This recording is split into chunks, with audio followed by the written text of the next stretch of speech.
My parents gave my brother $100,000. I got deer socks. What happened next shocked them all. Everyone abandoned me when I needed them most. That's how this whole crazy story started. Sitting at a family dinner table in Williamsburg, Virginia, watching my life fall apart like a house of cards in a hurricane. You know Williamsburg, right? That place where tourists walk around in tricorn hats pretending it's 1776? Where every brick seems to whisper stories about honor, courage, and men who died for principles. Yeah, well, usually that place inspired me, made me feel connected to something bigger than myself.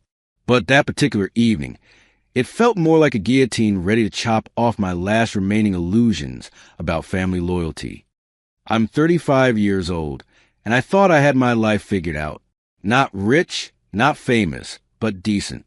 I had Emily, my fiancée of 3 years, and my little hobby that everyone called childish, metal detecting. Yeah, I know how that sounds. Grown man playing treasure hunter with what my brother lovingly called my beep-beep toaster. But hey, everyone needs something that makes them feel alive, right? That dinner was supposed to be a celebration. Mom had been hinting for weeks about some big family announcement. Dad kept grinning like he'd won the lottery. My older brother Dan showed up in his fancy BMW, designer suit, the whole 9 yards. Me, I drove up in my 10-year-old Honda Civic, wearing the nicest shirt I owned, which wasn't saying much. The dining room felt different that night. Mom had set out the good china, the kind she only used for Christmas and when the pastor came over. Candles flickered on the table, casting shadows that seemed to dance mockingly across everyone's faces. Dad kept checking his watch, like he was waiting for some grand moment.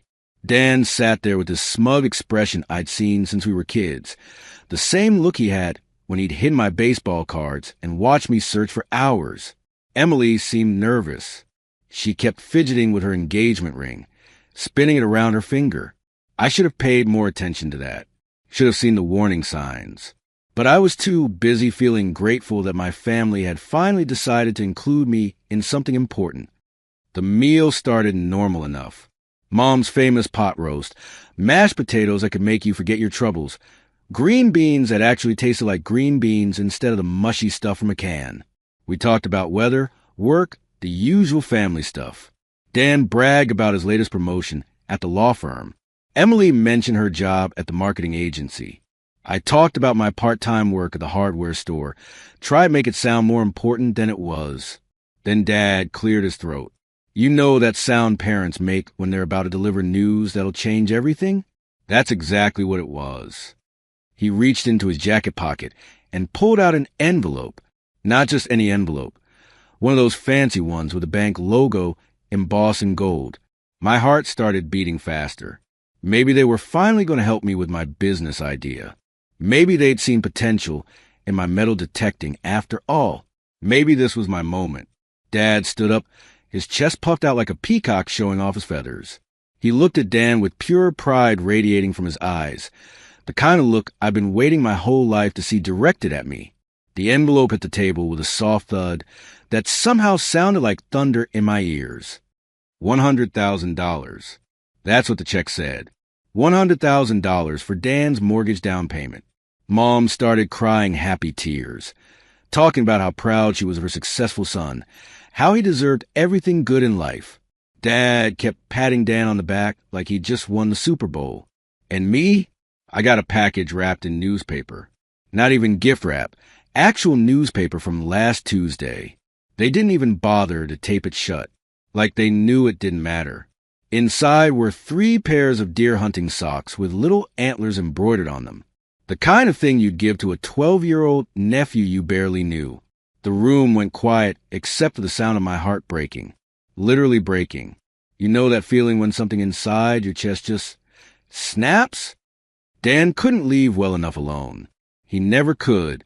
He looked at me with those cold blue eyes and delivered the final blow with surgical precision.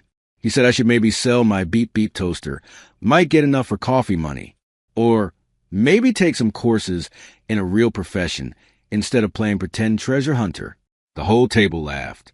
Even Emily giggled, a sound that cut through me like broken glass. Mom tried to cover with cough, but I heard it. Dad nodded approvingly. like Dan had just delivered some profound wisdom about life and success. I felt invisible. Worse than invisible, I felt like some kind of museum exhibit. The family disappointment, on display for everyone's entertainment. 35 years old, and my own parents saw me as nothing more than a charity case with metal detector. But Emily's betrayal hit different. This was the woman who'd said she loved me for who I was, who'd promised to stand by me through thick and thin, who'd wore my grandmother's ring for 3 years and talked about our future like it was carved in stone. She looked at me with these empty eyes, like she was seeing me for the first time and didn't like what she found. Without a word, she twisted that ring off her finger. No dramatic speech, no explanation, no emotion whatsoever. Just cold, calculated removal of a promise. The ring hit the china plate with a tiny ting that somehow echoed louder than any scream could have. I watched the light in her eyes die as she looked at me. Maybe it was never really there to begin with. Maybe she'd been seeing dollar signs instead of a future. And when those signs failed to materialize, I became expendable. Like old furniture you donate to Goodwill when you're ready to upgrade. The room stayed silent. Nobody defended me. Nobody said this was wrong. Nobody stood up and told them they were being cruel to someone they supposedly loved. That's when something inside me shifted. Not broke, shifted. Like tectonic plates moving deep underground before an earthquake. I remembered something Seneca wrote over 2,000 years ago. No one can hurt you without your permission. And I decided right then and there that I wasn't giving permission anymore. I looked around that table at these people who share my DNA, but apparently nothing else. Dan with his check and his smirk. Mom and Dad basking in their golden child success. Emily examining her fingernails like I'd already ceased to exist. They thought they'd destroyed me. They thought I'd crawl away like a wounded animal and accept my place as a family failure. They were wrong. I stood up slowly, pushing my chair back with deliberate calm. The scraping sound against the hardwood floor seemed to break whatever spell had fallen over the room. Everyone looked at me expectantly, probably waiting for tears or begging or some pathetic attempt to salvage my dignity. Instead, I picked up those ridiculous deer socks and smiled. Not a happy smile. The kind of smile a man gets when he realizes he's been playing by the wrong rules his entire life. I told them they'd be sorry for treating me this way. Not shouting, not threatening. Just stating a fact as simple as tomorrow's sunrise. My beep-beep toaster was going to show them exactly who belonged in the winner's circle. The silence that followed was beautiful. Dan's smirk faltered. Emily stopped examining her nails. Mom and Dad exchanged worried glances like they just realized they might have misjudged something important. But I was done caring about their opinions. Done seeking approval from people who saw kindness as weakness and dreams as delusions. Done explaining myself to folks who measured worth in bank statements and job titles. I walked out of that house in historic Williamsburg, carrying nothing but my wounded pride and those ridiculous deer socks. The same streets that had witnessed the birth of American independence were about to witness the birth of something else entirely, my personal revolution. As I sat in my beat-up Honda, staring at my child at home through the windshield, one thought echoed through my mind like a prayer. I didn't need revenge. I needed distance. And that beep-beep toaster they'd mocked, sitting back home in my apartment, it was my one-way ticket out of their version of success. 3 weeks after that disaster of a family dinner, I was scrolling through Craigslist at 2 a.m. like some kind of digital desperado. My bank account was looking sadder than a country song, and I needed work. Any work. The hardware store had cut my hours, and those deer socks weren't exactly paying my rent. That's when I found it. Posted at 11:47 p.m. by someone called Clark T. The ad was simple, almost too simple. Need help clearing metal junk from old farm. $50 cash plus permission to metal detect. Serious inquiries only. $50 wasn't to change my life, but it was 50 more than I had. And the metal detecting part? That felt like the universe throwing me a bone after chewing me up and spitting me out. I called the number at a decent hour the next morning. The voice that answered sounded like it had seen every sunrise for the past 70 years, weathered, but solid. Clark Thompson. 78 years old, Vietnam veteran, owned a 100-acre farm about 40 minutes outside Williamsburg that had been in his family since before the Revolutionary War.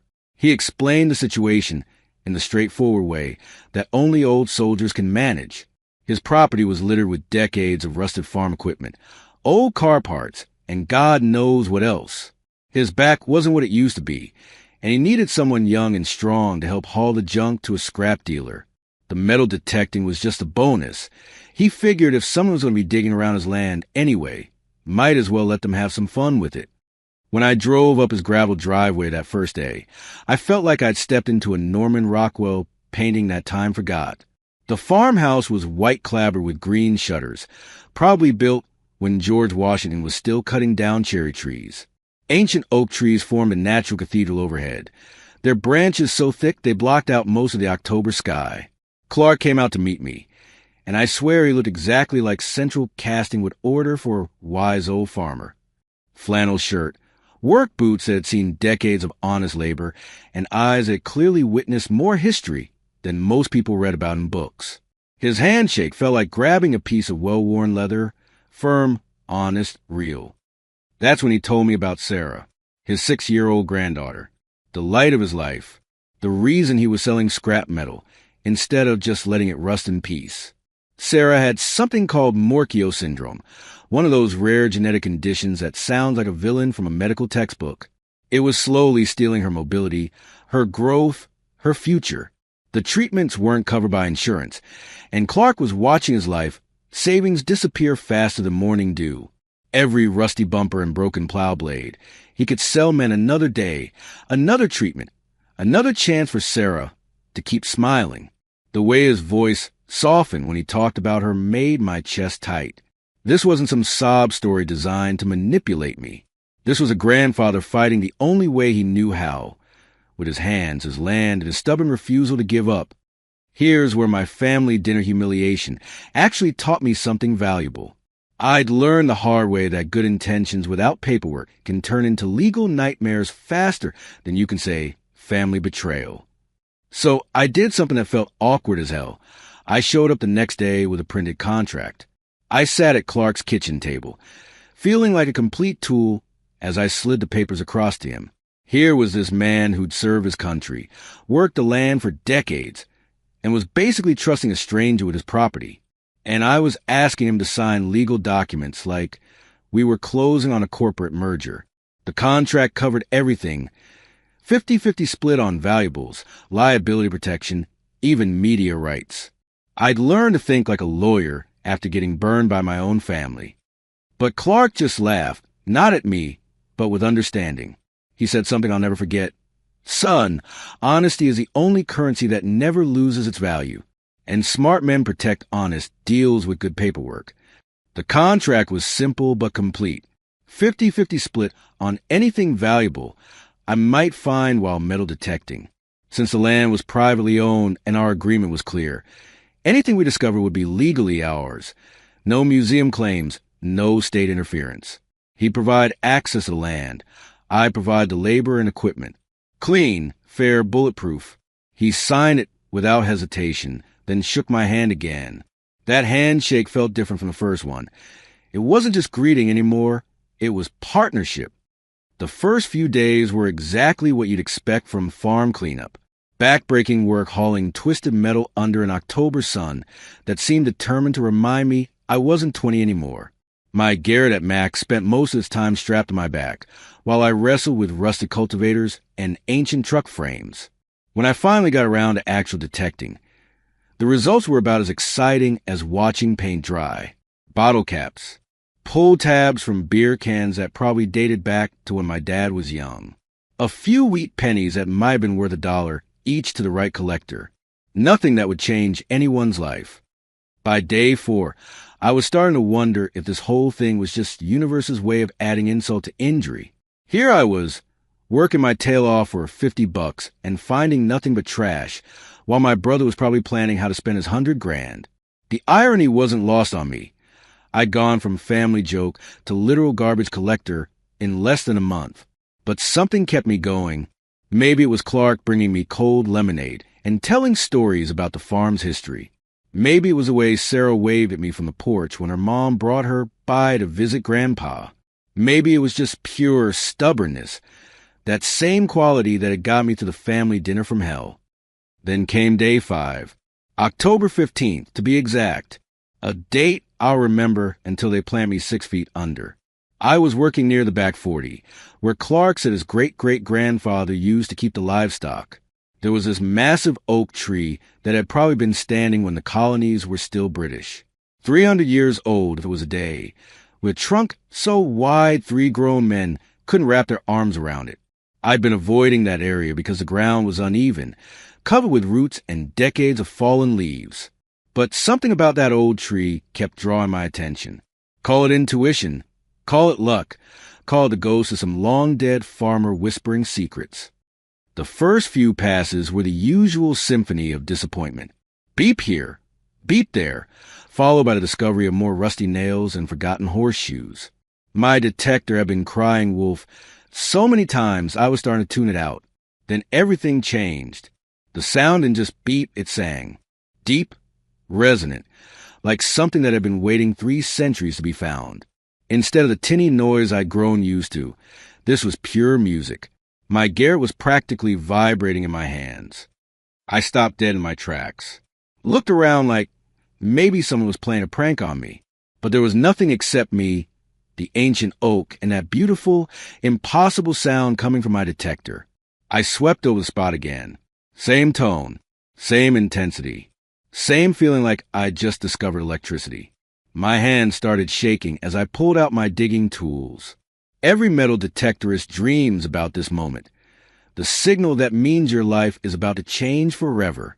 I'd heard stories, read forums, watched YouTube videos, but I'd never actually experienced it myself. The first 6 inches of digging revealed nothing but dark soil and earthworms. At 12 inches, my shovel hit something hard. Not metal hard, ceramic hard, clay hard.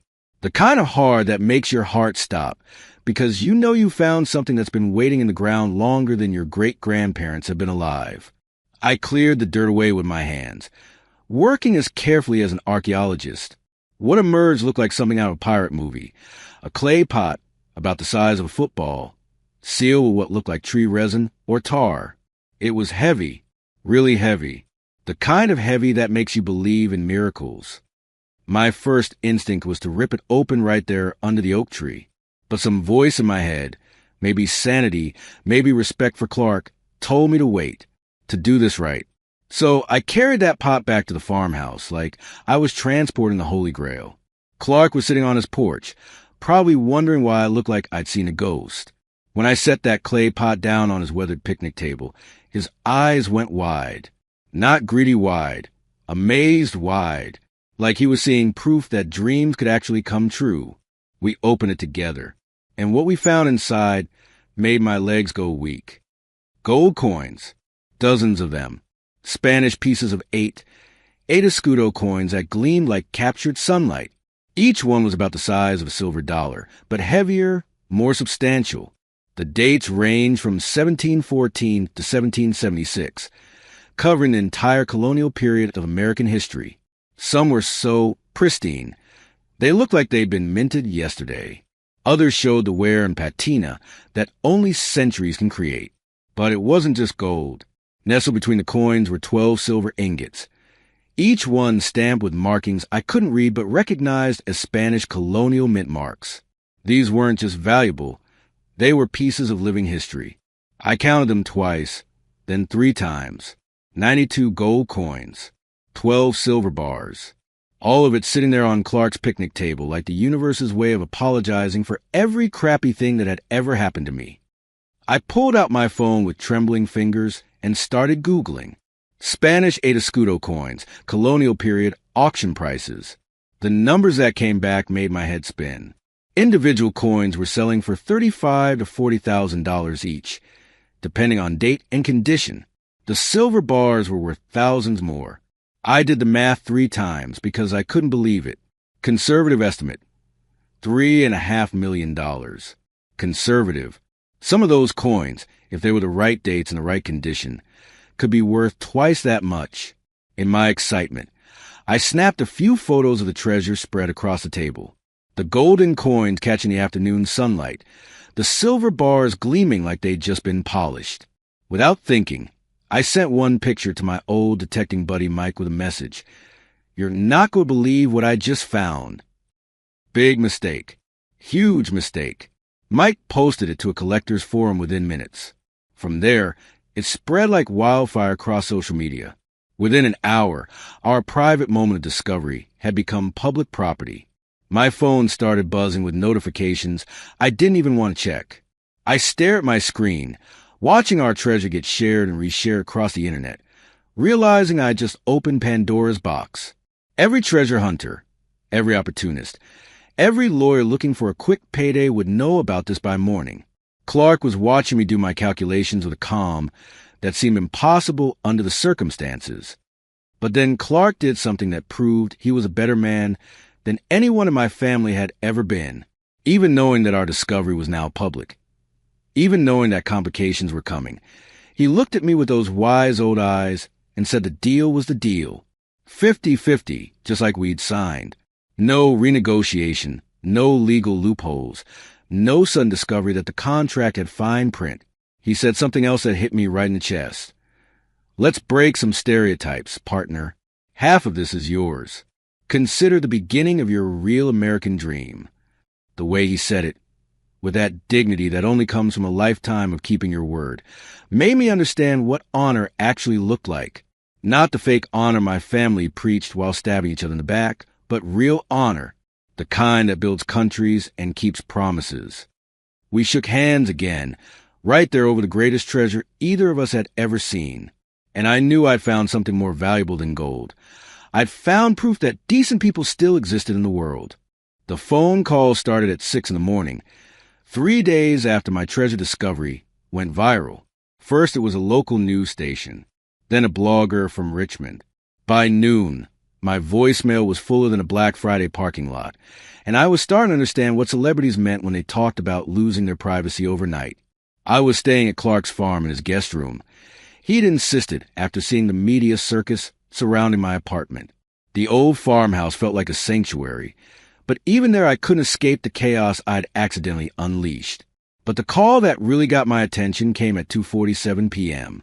The voice was professionally cold, the kind lawyers use when they're about to ruin your day.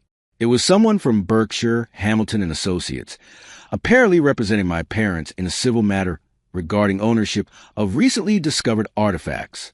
My own parents had hired a lawyer against me, their son, the son they'd humiliated with deer socks just weeks earlier. I sat in Clark's kitchen, staring at the legal papers that had been hand-delivered an hour later. The language was all fancy lawyer speak, but the message was crystal clear. My parents claimed ownership of the entire treasure because they purchased my metal detector, according to their filing. It was an investment in my hobby, making them entitled to any profits generated by the equipment. The audacity was breathtaking. These were the same people who'd mocked my beep-beep toaster, who'd treated my passion like a children's game. Now suddenly they were visionary investors who'd seen the potential all along. Their logic was simple and brutal. No detector, no treasure. Therefore, they owned everything. Thank God I'd been paranoid enough to get that contract with Clark signed before I found anything. At least that part of my life was bulletproof. The worst part wasn't even the lawsuit itself. It was reading Emily's name on the witness list. My ex-fiancée, the woman who'd taken off her engagement ring, like she was discarding a piece of trash, was now planning to testify against me in court. She'd apparently provided them with photos of credit card receipts showing the $1,200 purchase of my Garrett at Max. The same receipts I'd forgotten existed, from a time when my parents actually seemed proud to support my hobby. Back when they thought it was harmless fun instead of potential gold mine. The irony tasted like battery acid in my mouth. Emily didn't wait long to make her move personal. The text came 2 days later, sent from a number I blocked, but apparently she'd changed. The message was short and to the point. She had information that could help my case, but it would cost me 10% of whatever I walked away with. She claimed she could testify that I'd paid my parents back for the detector, or that it was clearly a gift with no strings attached. All I had to do was cut her into the deal, and she'd suddenly remember things differently. The sheer shamelessness of it made my head spin.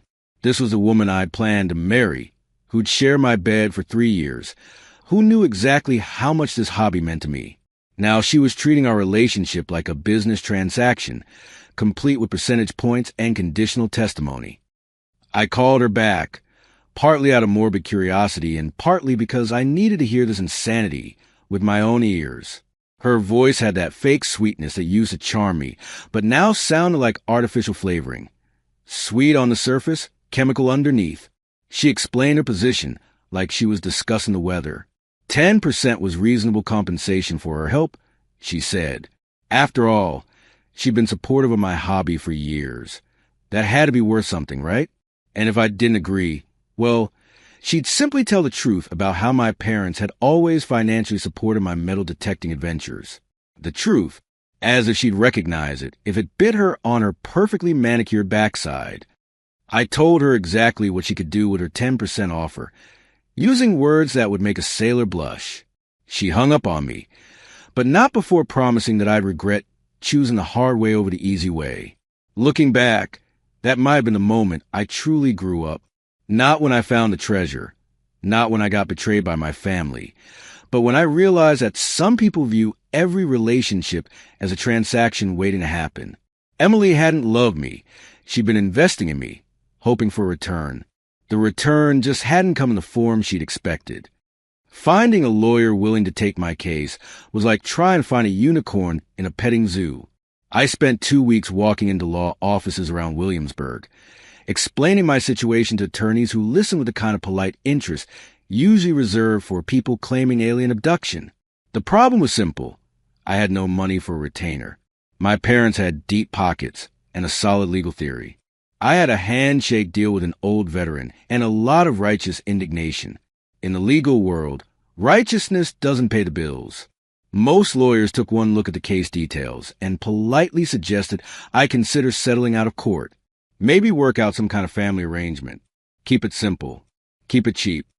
I was starting to think I'd have to represent myself, which would have been like bringing a water pistol to a tank fight when I walked into the offices of Robert Chun, attorney at law. His office was in an old colonial building that had probably seen more history than most museums, with creaky floors and windows that looked out on the same streets where revolutionaries once planned their rebellion. Chun himself looked like he'd stepped out of a 1950s noir film, silver-haired, sharp-eyed, wearing a suit that had probably been expensive 20 years ago, but was now just well-maintained. He listened to my entire story without interrupting, occasionally making notes on a yellow legal pad that looked older than I was. When I finished, he leaned back in his chair and said something I'll never forget.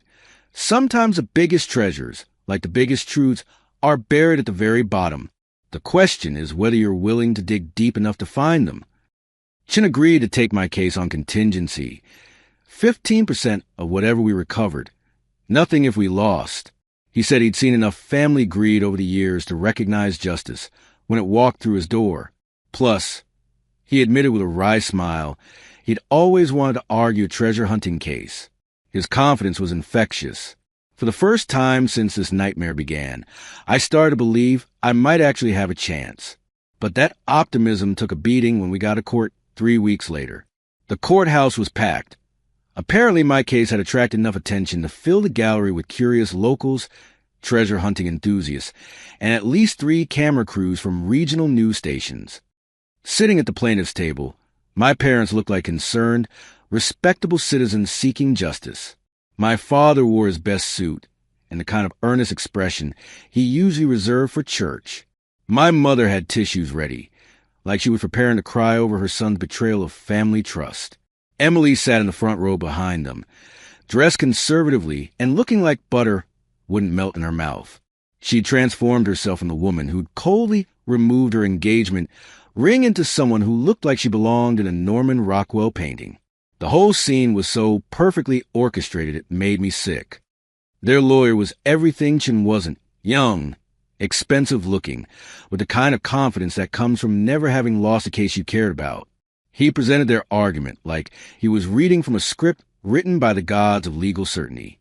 The facts were simple. He argued Tom's parents purchased a metal detector as a gift to support their son's hobby. But gifts that generate income create legal obligations. When that hobby unexpectedly produced millions of dollars in treasure, the original investors, his parents, were entitled to their fair share of the profits. He showed the court receipts, credit card statements, even a Facebook post where my dad had written about being happy to buy his son a new detector. The evidence was clean, documented, and devastatingly effective. The gallery murmured appreciatively at several points during his presentation. When he showed the Facebook post on a large screen, with my father's smiling profile picture next to the words, "Happy to support my son's treasure hunting dreams," half the room chuckled like they were watching a feel-good family comedy. I felt like I was drowning in that same ocean of humiliation from the family dinner, except now it was happening in public, on the record, with cameras rolling. This wasn't just personal embarrassment anymore. It was going to follow me for the rest of my life. My father looked pleased with himself, like he'd just delivered the performance of a lifetime. My mother dabbed at her eyes with those convenient tissues. Emily nodded approvingly from her front row seat.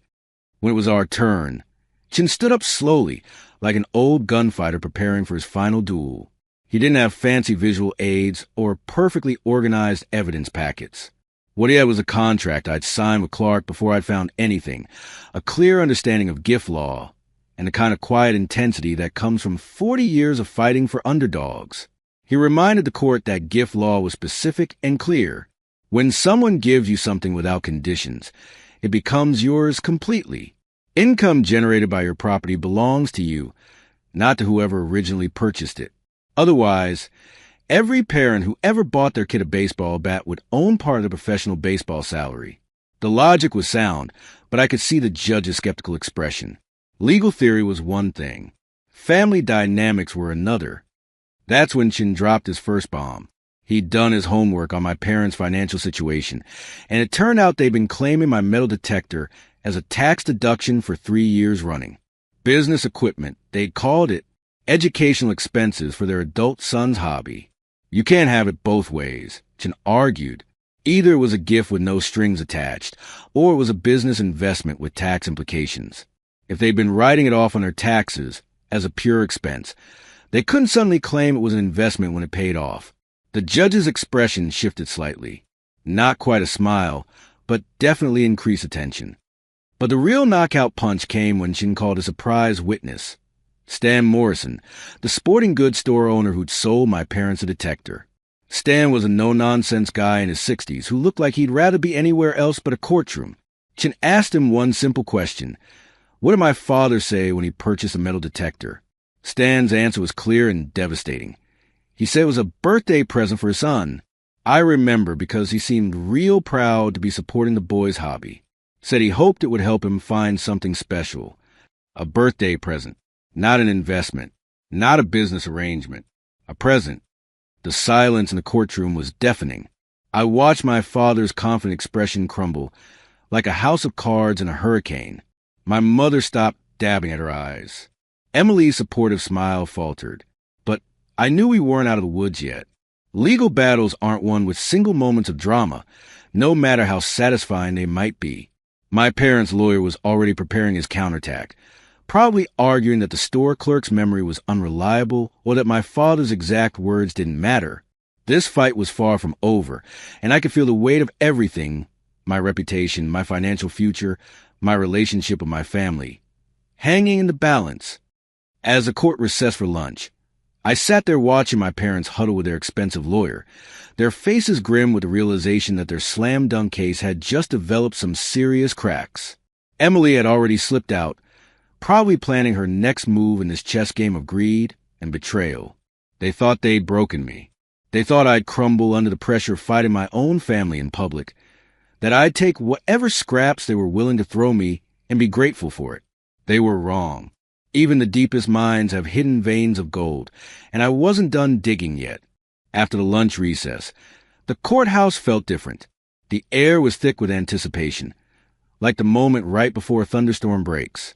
I could see my parents conferring frantically with their lawyer, their confident facade starting to crack around the edges. Emily had returned to her front row seat, but something in her posture suggested she was already planning her exit strategy. Chin had used the break to prepare his closing arguments, and when court resumed, he stood up with the calm confidence of a man who'd been saving his best cards for last.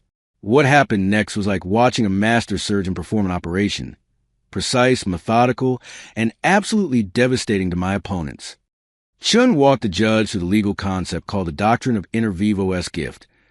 Basically the law that governs when someone gives you something while they're still alive. For a gift to be legally valid, he explained, 3 things had to happen: intent to give, actual delivery, and acceptance by the recipient. He laid it out like he was building a brick wall, one legal precedent at a time. Intent? My father had explicitly told the store clerk it was a birthday present. Delivery? The detector had been physically handed over to me on my birthday. Acceptance? I'd been using for 3 years without any indication it came with strings attached. Then Chin dropped a bombshell I didn't even know he had. He cited a case called Birmingham versus Garrison from 2018, where a similar family dispute had gone all the way to the state Supreme Court. The ruling was crystal clear. When parents give adult children gifts that later generate income, the income belongs to the child unless there was a written agreement stating otherwise. But Chin wasn't done dismantling my family's case. He pulled out copies of my parents' tax returns from the last 3 years, apparently public information, once you know where to look. For 3 consecutive years, they've been claiming my metal detector as a charitable deduction, listing it under educational expenses for adult-dependent hobby. You can't have it both ways, Chin argued. Either it was a gift with no expectation of return, which is what they told the IRS, or it was an investment with profit-sharing expectations.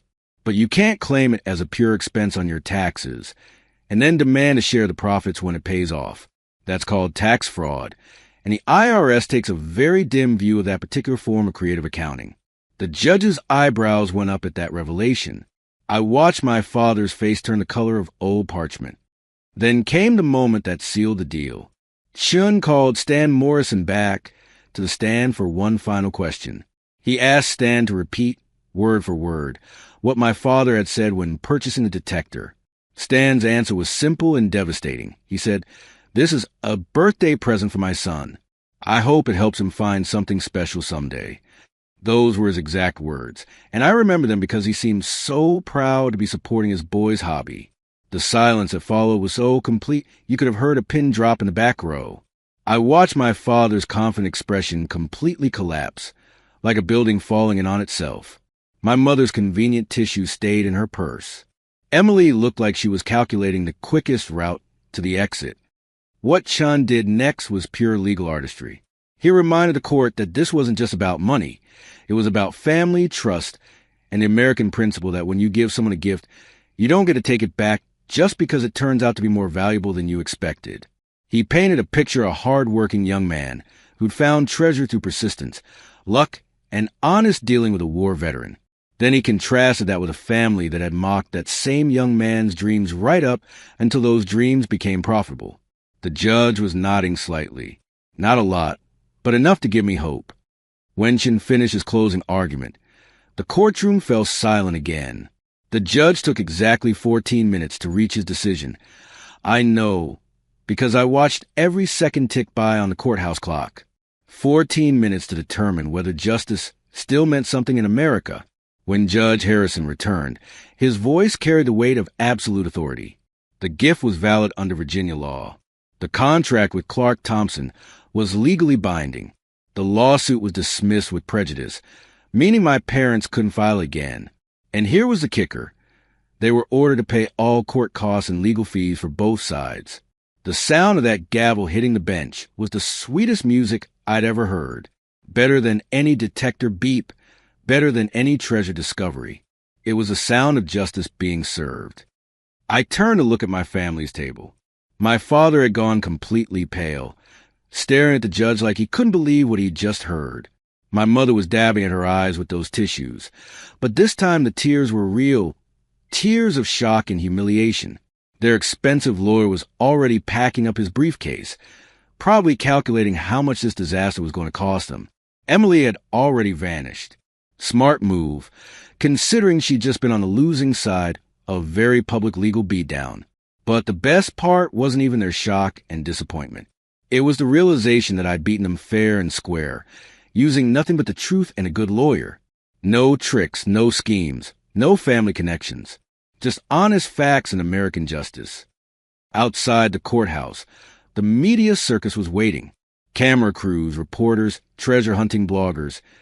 Everyone wanted a piece of the story about the guy who'd struck it rich and then had to fight his own family to keep it. I gave him exactly one statement. Sometimes a real treasure isn't what you find in the ground. It's discovering who you can really trust above ground. Chin handled the rest of the questions while I slipped away to call Clark with the good news. The old veteran's reaction was everything I'd hoped for. Quiet satisfaction that justice had prevailed, and excitement about what we could do with our newfound wealth. The auction at Sotheby's 3 months later was like something out of a movie. I'd never been to New York before, let alone to one of the world's most prestigious auction houses. The building itself felt like a temple to wealth and culture, all marble floors and crystal chandeliers. Our Spanish colonial treasure collection was lot number 847. When the auctioneer started the bidding, my heart was pounding so hard I thought everyone in the room could hear it.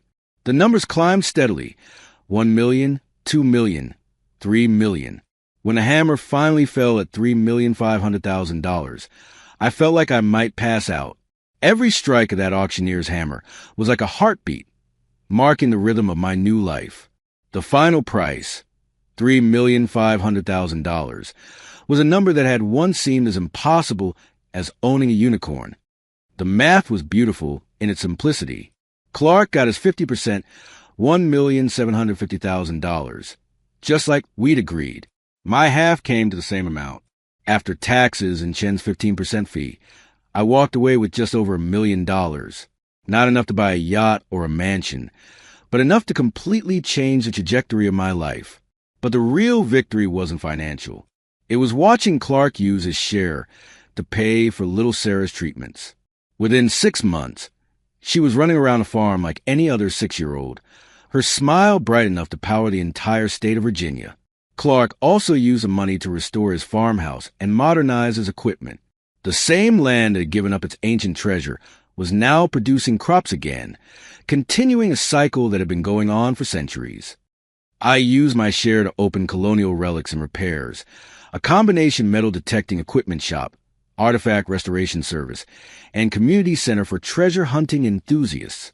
The old building I bought had been a blacksmith shop during the Revolutionary War, so it felt appropriate to turn it into a place where history could be discovered and preserved. The best part of the business wasn't the profit, though it was surprisingly good. It was seeing kids light up when they found their first coin or button with a metal detector. I started offering scholarships for young detectorists, because who knows how many more untold stories are lying beneath our feet, waiting for the right person with the right equipment to find them. My workshop became my sanctuary, a place where every artifact was more than just metal. It was a piece of history waiting to be reborn. I realized that true wealth isn't what you find, but what you do with it and how you share it with others. Emily tried to come back. Of course. She showed up at my shop about 6 months after the trial, looking like she'd stepped out of a magazine cover. Her opening line was classic Emily. "Tom, let's start over. I think we could really make something work this time." I looked at her standing there in my doorway, probably seeing dollar signs instead of the man she once claimed to love. She wanted to start fresh with a millionaire, not the guy with the metal detector she'd abandoned. My response was simple. Some doors, Emily, are better left closed, especially the ones that lead backwards. She tried to argue, to explain how she'd always believed in me, how the stress of the situation had made her act irrationally. But I wasn't buying what she was selling. I'd learned the difference between someone who loves you and someone who loves what you might become worth to them. My parents were a more complicated situation. They'd lost everything. The legal fees alone had cost them nearly $50,000. The public humiliation had been even worse than the financial hit. Their friends at the country club weren't returning calls. Their golden boy Dan had distanced himself from the whole mess. I could have gloated, could have rubbed their faces in their defeat. Instead, I chose forgiveness, not because they deserved it, but because I deserved the peace that comes with letting go of anger. I forgave them, but I didn't give them money. There's a difference between forgiveness and enabling bad behavior. They'd made their choices, and now they had to live with the consequences. The most beautiful irony came a year later, when I was cleaning out my old equipment to make room for newer models. I was taking apart my original Garrett at Max, the same detector that had started this whole adventure, when I found something rattling around in the battery compartment. It was a small copper button, green with age, with an intricate coat of arms that I didn't recognize. When I took it to an expert, his eyes went wide. It was a Revolutionary War officer's button, dated 1774, from a regiment that had fought at Yorktown, according to the appraiser. It was worth enough to buy a nice little house. That button had been hiding in my detector for who knows how long, probably picked up during one of my early hunts and forgotten about. It was like the universe's way of reminding me that treasures come in all sizes, and you never know when you'll find the next one. Standing in my workshop now, looking at that button under a magnifying glass, I couldn't help but smile. Every beep of my metal detector had become more than just a signal. It was a reminder that I hadn't been broken, that I'd never be broken, because the real treasures aren't just the things we dig up from the past. They're the stories we create, the people we help, and the legacy we leave behind. And my story, I was just getting started writing it. The adventure continues, one beep at a time, because in this great big world of ours, there are always more treasures waiting to be discovered. You just have to be brave enough to keep digging.